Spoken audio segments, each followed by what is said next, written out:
Tonight on Let's Chat with Mel, the self-defense experts show us everything we need to know to be prepared.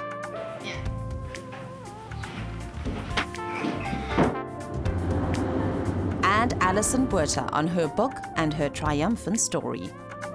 In that moment when I almost died, I knew in that moment that the only thing that mattered in my life was the love that I had felt and that I had given. Let's get talking.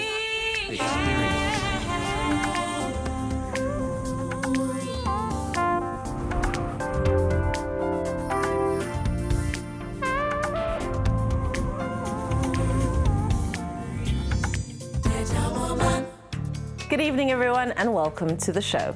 The theme for tonight's episode caused a heated debate amongst my team when we first started discussing it. We're talking about self-defense, about being prepared and aware of potentially dangerous situations before they happen. The question is, how do you address the aspects of crime and assault without sounding like a prophet of doom or sending out yet another negative message about our beautiful country? However, the fact does remain, crime and assault, especially against women, is a worldwide problem. And rather than put our heads in the sand and pretend it doesn't exist, we want to empower the women out there with the information they need to be aware. My first guest has been on the show before. Aubrey Pieterse is a trained martial artist and self-defense teacher who has traveled the world training women on how to be able to defend themselves in the event of an attack.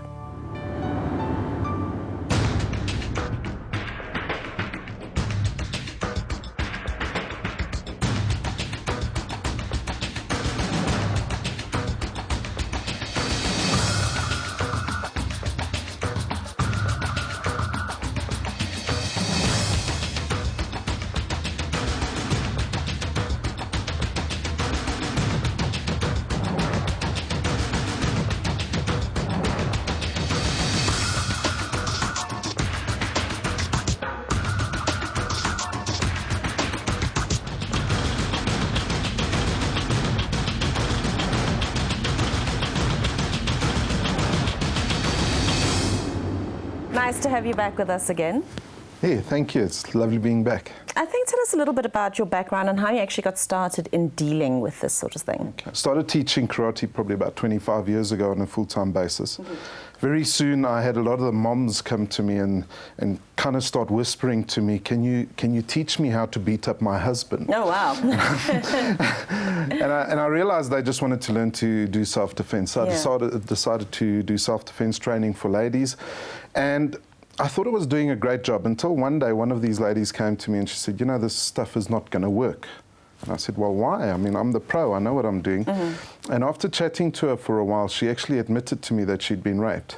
And she said this guy was far too big and too strong, and she just doesn't think the self-defense stuff would have worked. In fact, she actually thought it probably would have made things worse and he would have got more aggressive. I then put a stop to the training, but I decided there was still a great need for women to learn to protect themselves. But in a different way. Yeah, absolutely. So I decided to do some research on rape, and the way I did this was by interviewing women who had been attacked. We started doing intensive interviews with them. We had now developed this training course, which we didn't call self-defense anymore. It was really targeting rape. So it was a rape prevention course, which I then took into schools, mostly high schools, where we were dealing with teenagers. And back then, probably about 20 years ago, it actually opened a can of worms. Because every school I went to, I found at least 10 or 15 girls were approaching me and saying, I've been raped, please, I need to talk to someone. And worldwide, I find the same problem. Rape statistics are extremely high. The one common trend we have everywhere is that the majority of the women who get raped actually know the perpetrator. In fact, in South Africa, around 72% of the women who get raped actually knew the man who did it. That's scary because, again, because of what you read and what you see, you often think it's going to be some guy you've never seen before in your life, you know, jumping out of from behind a tree to do something, but 72%? Yeah, absolutely. By far, it is an acquaintance, a family member,